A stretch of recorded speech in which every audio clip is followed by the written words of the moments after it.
passar pelo fogo, eu não me queimarei, não.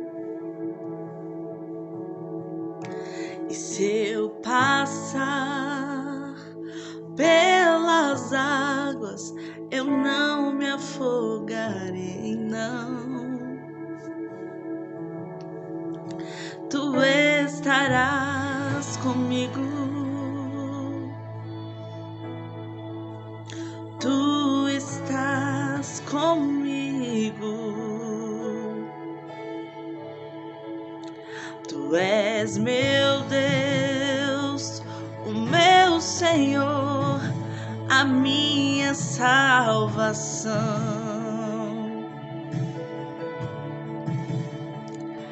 Meu braço forte, fortaleza na angústia, e eu confiarei em ti. Tu estarás comigo, tu estás comigo. Tu me amas,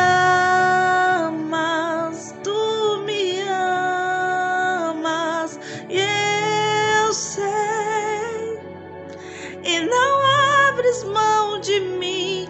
Tu me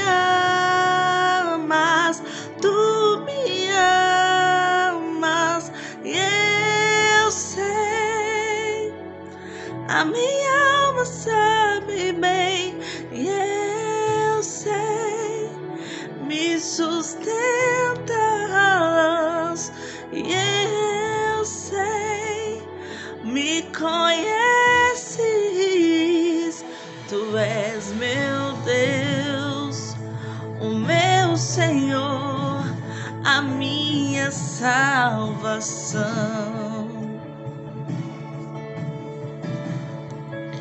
Meu braço forte, fortaleza na angústia, e eu confiarei em ti. Tu estarás comigo, tu estás comigo. Tu me amas, e eu sei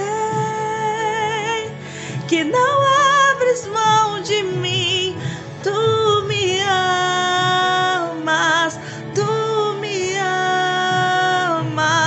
e eu sei, a minha alma sabe bem que tu me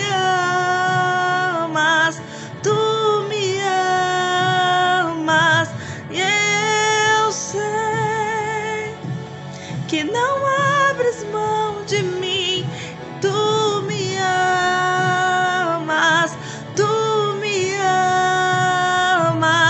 e eu sei, a minha alma sabe bem, e eu sei, me sustenta, e eu sei, me conheces.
que não abres mão de mim, e eu sei, me sustentas, e eu sei, me conheces, e eu sei.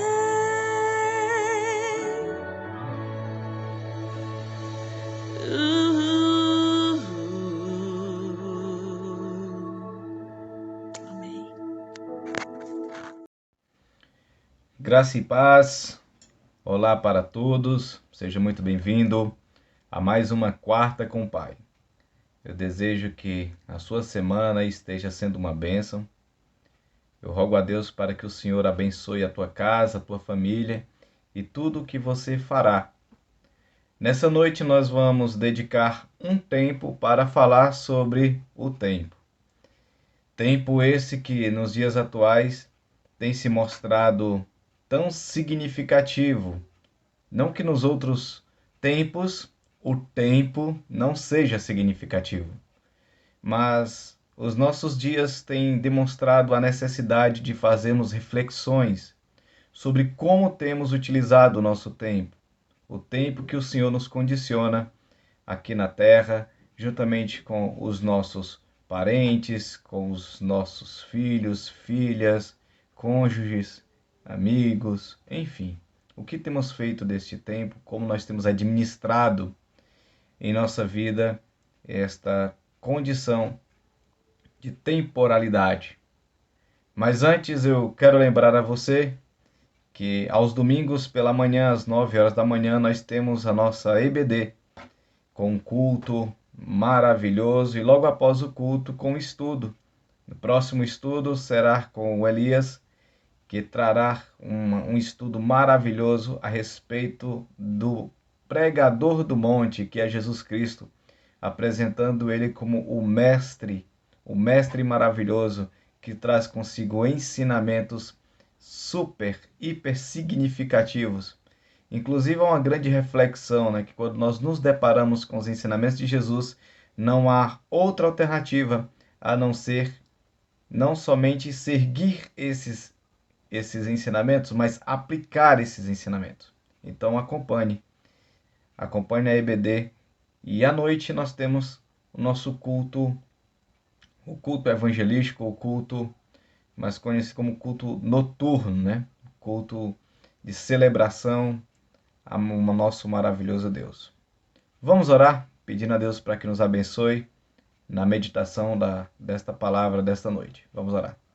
Pai, em nome de Jesus, nós te agradecemos por podermos orar a Ti, Senhor, por podermos nos dedicar em apresentar-nos, apesar dos nossos defeitos e falhas. Nós queremos, Senhor, nessa noite, dizer que o Senhor é o Deus sobre todas as coisas. Que o Senhor possa nos dar sabedoria, Pai, que o Senhor possa nos dar condições para que nós possamos viver, Senhor, segundo a Tua vontade, entendendo, ó Deus, os Teus desígnios. Abençoa-nos. É o que te rogamos em nome de Jesus. Amém. Hoje o tema dessa reflexão é tudo no seu tempo. E esta reflexão eu devo dizer que ela é fruto dos diálogos que eu tive durante o dia de hoje. Pela manhã, conversando com alguns irmãos, com algumas irmãs, sobre diversos assuntos, e eu voltando para casa do trabalho, vindo lá no trem, na condução, no ônibus, eu vinha pensando sobre este termo, né, tempo, e a sua aplicação segundo as palavras de Jesus, segundo a nossa compreensão atual e segundo aquilo que nós compreendemos de ser o tempo de Deus. Por isso convido a você a prestar bastante atenção numa frase de Jesus, em um momento em que Jesus estava em super evidência naquela região da Galileia, quando estavam ali todos reunidos festejando e todos procuravam Jesus. Jesus então, ele fala uma frase para seus irmãos que vão ser muito significativo para nós. Acompanhe aí João capítulo 7, verso 6, diz assim a narrativa de João: na Bíblia Sagrada, diz assim: Disse-lhe, pois, Jesus: Ainda não é chegado o meu tempo, mas o vosso tempo sempre está pronto. Jesus ele traz essa afirmação no momento em que ele estava em super evidência. Nesse momento, se você depois com calma acompanhar, você verá que Jesus ele já tinha feito diversos milagres, ele já tinha passado em diversas aldeias, em diversas pequenas cidades, em grandes cidades também, ele tinha arrebatado essas pessoas com seus milagres, com suas palavras de sabedoria. Jesus, ele era naquele tempo, naquele momento, um popstar. As pessoas que ali estavam reunidas na narrativa de João, naquela festividade na Galiléia, com certeza elas estavam, muitas delas, bastante ansiosas por encontrar Jesus, por poder ter de Jesus a sabedoria que o seu nome naquele momento ele já precedia, né? O nome de Jesus era sinônimo de alguém que traria não somente milagres, mas sobretudo uma palavra, trazia um ensinamento que todos compreendiam que não era simplesmente de um rabi, mas sobretudo de alguém inspirado ou unido ou ungido por Deus. E é interessante porque os irmãos de Jesus, juntamente com os discípulos, falavam: Mestre, sobe lá que as pessoas estão querendo te encontrar, querem te ver. E Jesus ele diz assim: olha, calma, o meu tempo ainda não é chegado, o de vocês está sempre pronto, mas o meu não. E por que Jesus falou isso? Qual era a real intenção de Jesus quando ele falava isso? Ora, mas Jesus ele não estava naquela festividade, e depois nós até encontramos o momento que ele sai e vai para o meio da multidão, ainda que tivessem muitos tentando matá-lo. Jesus ele vai e se encontra com as pessoas. Jesus ele era muito festivo, ele gostava das pessoas. É porque aqui nós encontramos dois paralelos de tempo: o tempo Cronos e um tempo chamado Kairos. O tempo Cronos é um tempo medido por horas, por dias, por meses, por anos. É um tempo que ele é medido de um modo cronológico. É o tempo Cronos. É o tempo que nós medimos. É o tempo que nós dizemos que horas nós vamos fazer tal atividade, ou que horas chegaremos em casa, ou que horas sairemos de casa, quando nós nos baseamos pelo Cronos. Mas o tempo Kairos, o tempo em que Jesus está propondo, é um tempo de oportunidade. É um tempo de ação diante de uma oportunidade. Esse é o tempo Kairos, é o tempo que Jesus está falando. É como se dissesse assim, é como se Jesus dissesse assim: calma, que ainda não é a melhor oportunidade. Não é o tempo. O tempo não é agora. A oportunidade não é essa. Jesus estava em um local, todos sabiam que ele era evidência, inclusive seus inimigos, mas ele se via numa situação que ele precisava aguardar o melhor momento. Isso é sabedoria. A sabedoria nos leva a sabermos esperar, a sabermos que o tempo ele pode ser a nosso favor quando nós entendemos as estações, quando nós entendemos os momentos. Como Eclesiastes dizia que há tempo para todas as coisas, um bom lavrador, um bom agricultor, é aquele que sabe o melhor momento de plantar a semente. Não é porque chega a época do inverno, uma época de plantação, por exemplo, já que o inverno aqui no nosso estado ele reflete frio, né? Mas não é porque é uma época de plantar que necessariamente você vai plantar. Você vai plantar quando você observa os movimentos da natureza e aí você diz: opa, este agora é um bom momento, o momento da chuva, o momento que vai fazer com que esse grão ele possa então melhor germinar ali na terra. Então, é um momento de sabedoria. É o momento preparado, é a preparação. E essa sabedoria, ela é uma compreensão da vivência. Quando nós vivemos com o Senhor, nós entendemos o tempo de Deus para a nossa vida. e que normalmente não está alinhado com o nosso tempo. Eu me lembro aqui que um dos primeiros milagres citados na Bíblia atribuídos a Jesus é o milagre de Caná da Galileia. Como todos sabemos, Jesus foi convidado para estar em uma festividade de casamento e acabou o vinho. Então a mãe de Jesus, Maria, ela disse para Jesus, disse assim, olha, Jesus, o vinho acabou. E ele disse, tá, mulher, mas o que eu tenho a ver com isso? O vinho acabou, e eu com isso que o vinho acabou? E aí ela olha para ele e diz, Jesus, tem que fazer, Jesus. Ele diz, mulher, ainda não é chegada a minha hora, ainda não é chegado o meu tempo, ainda não é chegada a oportunidade. Não é agora, mulher. E ela vai e fala para aqueles servos que eles possam atender a Jesus em sua fala e que tudo aquilo que Jesus pediu para que eles fizessem, que eles pudessem fazer para que pudesse realizar aquele milagre. É engraçado que, segundo a tradição católica, nos dogmas marianos, acredita-se inclusive que foi Maria que deu o primeiro estímulo para que Jesus pudesse realizar aquele que é conhecido como sendo o seu primeiro milagre.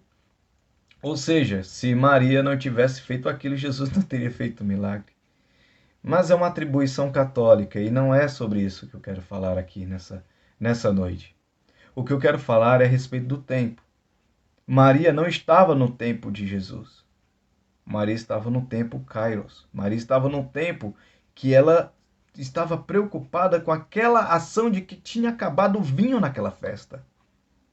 E que Jesus precisava sanar a necessidade do vinho. Mas Jesus ele não veio para transformar água em vinho. Ele veio para fazer muito mais do que isso. Por isso ele dizia, peraí, mulher, a minha hora não é chegada. A hora chega. Existe um evangelho que foi descoberto há pouco tempo. Eu digo pouco tempo, mas a descoberta já é bem mais antiga, né? Pouco tempo relacionado aos escritos bíblicos, que foi descoberto lá no Egito e que hoje atribui-se este evangelho que ele é apócrifo ao evangelho de Judas. E nessas poucas páginas desse livro, que hoje está bem difundido, a revista Super Interessante publicou bastante esse material. Dá-se uma narrativa de que sendo Judas Iscariotes, a quem traiu Jesus, o grande impulsionador de que Jesus fosse crucificado. Olha que interessante.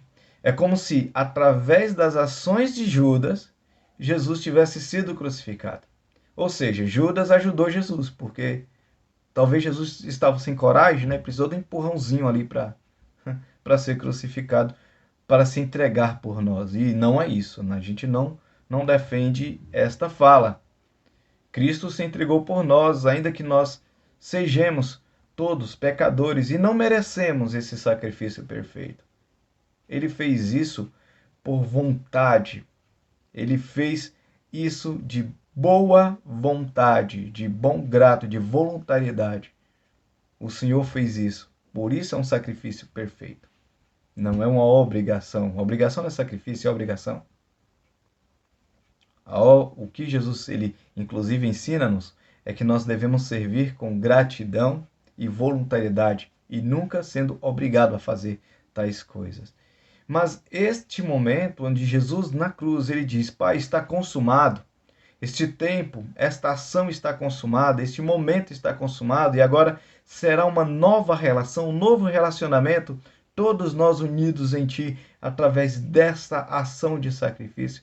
Este tempo, este momento também é um momento de oportunidade e não tem nada a ver com o tempo que nós temos na nossa ansiedade.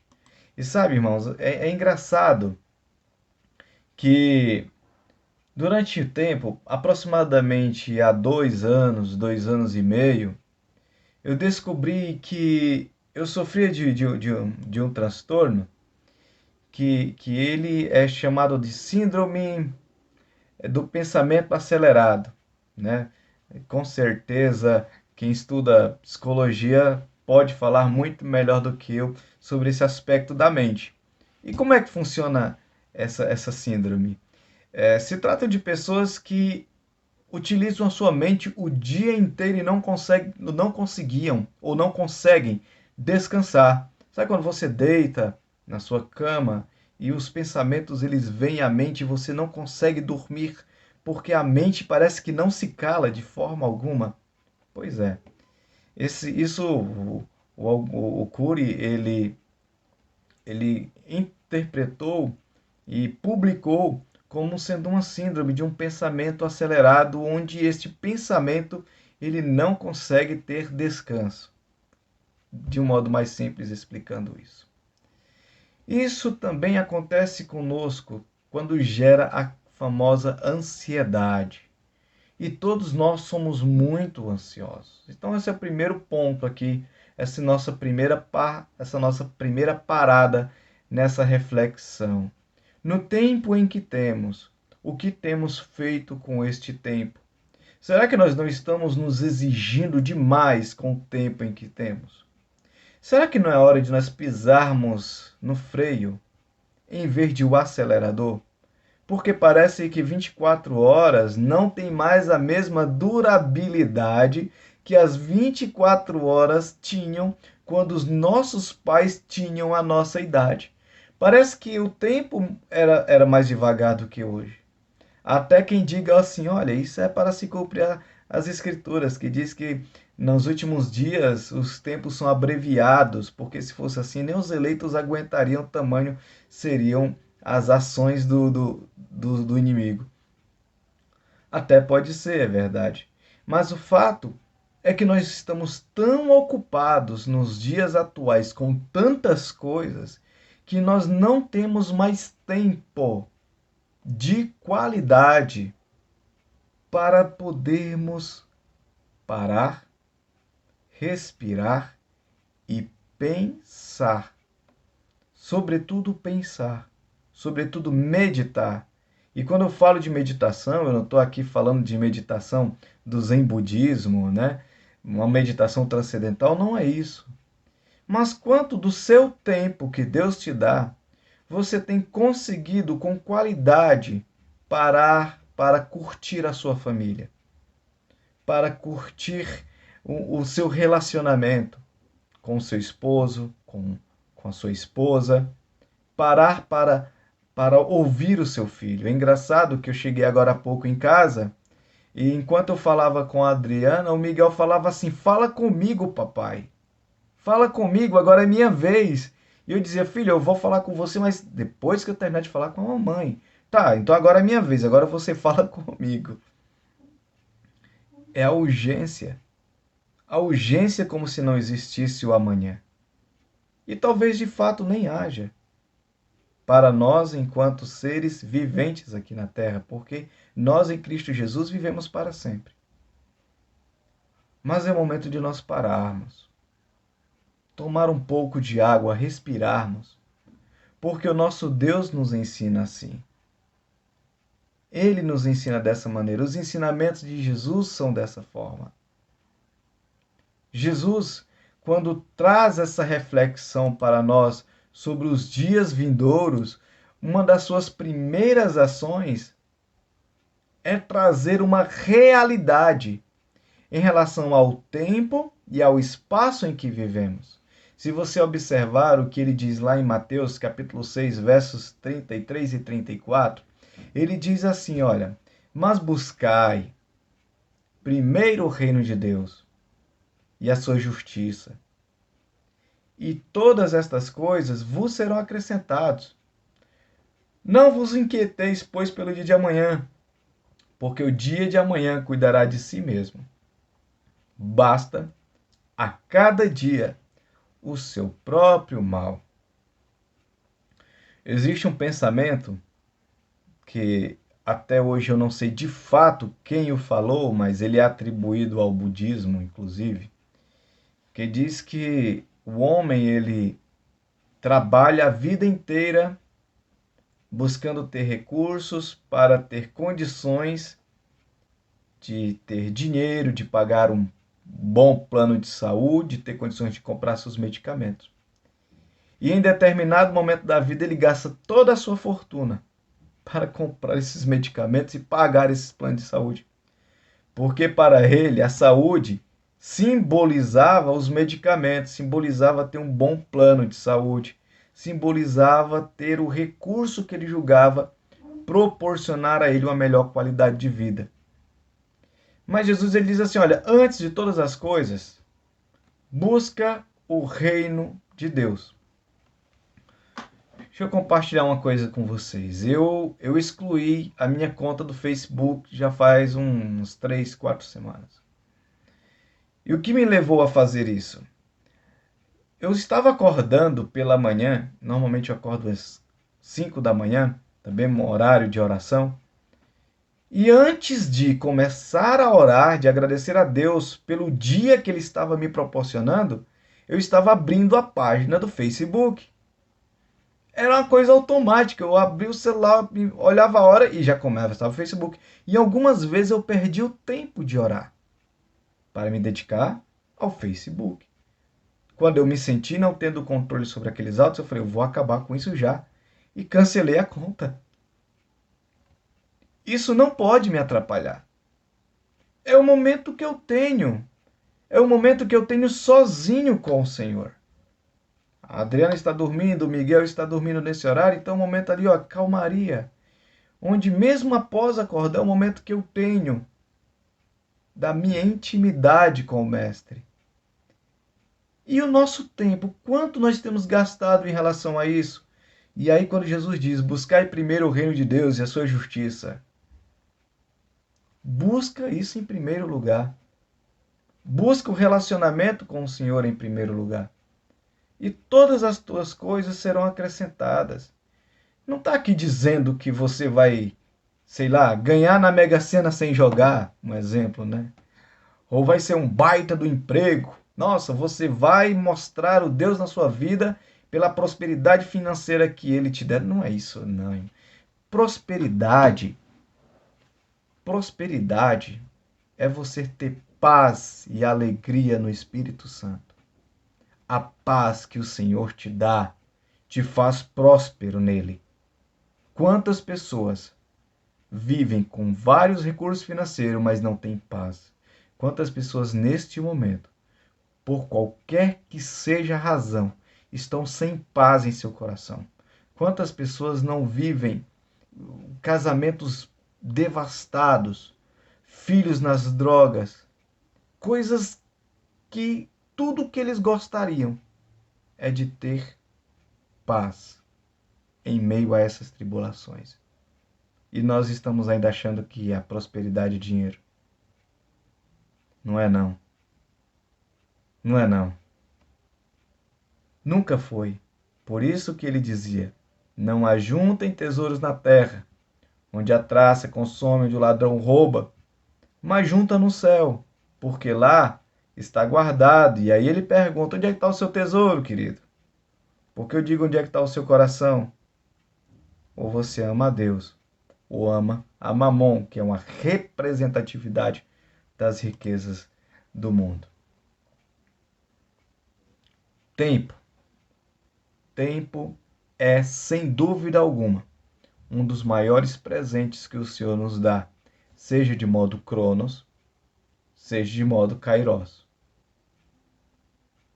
Sabe, queridos, é interessante porque Jesus ele contava uma parábola em que havia um homem que, ainda jovem, ele possuía tantas riquezas, capaz de dizer assim, agora nunca mais eu trabalharei. E aí nessa parábola Jesus conta que aquele homem foi pedido os dias de vida que ele tinha, e ele ainda era jovem. Na parábola Jesus diz, tolo, por acaso tu não sabes que Deus requerirá os teus dias de vida? Nós não somos donos do tempo. Não é nosso. Nosso é o tempo em que nós estamos vivendo. Não viva no tempo passado, porque não adianta viver no passado. Também não viva num futuro que nós só projetamos na nossa mente porque não aconteceu. Por isso Jesus dizia lá para aqueles discípulos, para seus irmãos: vocês têm todo o tempo. Todo o tempo é tempo para tomarmos atitudes corretas. Há tempo em todo o tempo, enquanto estivermos vivos, enquanto estivermos respirando. Ah, eu não tenho mais tempo. Você tem o tempo. Eu não tenho tempo para fazer tal ação. Você tem tempo. Você talvez tenha utilizado mal o seu tempo. Você talvez tenha valorizado algo que apenas é precificado, mas não é valor. Você só vai sentir que era valorizar o seu tempo quando você perder este tempo. E quando é que você perde esse tempo? Quando não existir mais aquela pessoa ou aquele momento em que já foi passado. Quantos abraços nós gostaríamos de voltar no tempo para poder dar? E quantas as vezes nós nos arrependemos de dizer assim: se eu soubesse, eu teria feito diferente. Não sabemos. Por isto, nós temos o tempo para fazermos aquilo que é significativo, aquilo que é importante. Quero concluir com duas reflexões de Paulo para fechar esta breve mensagem nesta noite. A primeira dela está em 1 Coríntios capítulo 13, verso 11, quando Paulo ele faz uma constatação a respeito do tempo e do espaço em que ele vivia. Ele dizia assim, olha, quando eu era menino, falava como menino, sentia como menino, pensava como menino. Quando eu cheguei a ser homem, desisti das coisas próprias de menino. Olha que coisa. Quando Paulo era menino, ele agia como menino. E depois que ele se percebeu como homem, ele passou a agir como homem. Isso é mudança de mente. Isso é percepção. Isso é modificação de ação. Você modifica a sua ação conforme a sua percepção de quem você é e onde você está. Quem eu sou? Quem eu sou na minha casa? Quem eu sou no meu trabalho? Quem eu sou na minha família? E o que o meu trabalho e o que a minha família exige de mim? Qual o tempo que eu posso dar para eles? Romanos 12, capítulo 2 diz assim, ó: E não vos conformeis com este século, mas transformei-vos pela renovação da vossa mente, para que experimentei qual seja a boa, agradável e perfeita vontade de Deus. Não se conforme. Não se conforme com o que as pessoas falam para você. Reflita você com os seus e veja como vocês podem ter qualidade no tempo que o Senhor tem vos dado. Não é o cronograma da televisão, não é o teu chefe no trabalho que vai dizer o que é melhor para você e para a tua família. Essa transformação de valor, você vai transformar preço em valor e valorizar aquilo que realmente importa na sua vida quando você tiver mudança de mente e experimentar qual é a boa, perfeita e agradável vontade do Senhor. No Salmo 37, verso 7, para concluir, diz assim: Descansa no Senhor e espera nele. Não te irrites por causa do homem que prospera em seus caminhos, por causa do que leva a cabo os seus maus desígnios. Às vezes nós nos aceleramos porque nós estamos numa competição absurda conosco relacionada aos outros. Sabe, é como se dissesse assim, tá vendo que o fulano trocou de carro e eu preciso trocar também. Então o que eu preciso fazer para ter um carro novo? Eu preciso trabalhar em 2 empregos, em 3 empregos, em 4 empregos, sei lá. Entenda que prosperidade é um relacionamento seu com Deus. Quero concluir dizendo que se você esquecer de tudo que eu falei nessa noite, eu quero que você guarde. Preste atenção, em nome de Jesus, o que eu vou dizer para você agora. Você quer ser próspero? Você quer ser próspero? Eu vou te dar uma chave para você ser próspero nessa noite. Uma chave. Guarda essa chave aí, ó, para que você possa abrir a prosperidade na sua vida. Parece até um culto da prosperidade, da teoria da prosperidade, mas não é. Guarda isso aí agora, olha. Quer ser próspero? Tenha um relacionamento com Jesus Cristo. Relacione-se com o Mestre e seja próspero em seus caminhos. Mike, e a prosperidade, como é que ela virá? Com o relacionamento com o Senhor. Buscai primeiro o reino de Deus e a sua justiça. E tudo o que você mais precisa na tua vida, paz, saúde mental. O corpo pode até sofrer, mas o teu espírito estará saudável, porque a matéria, tudo isso aqui passa, mas no Senhor viveremos para sempre. Espera nele, confia nele, e demais, todas as coisas sobre a tua vida ele abençoará. A tua prosperidade, a minha prosperidade, se chama Jesus Cristo.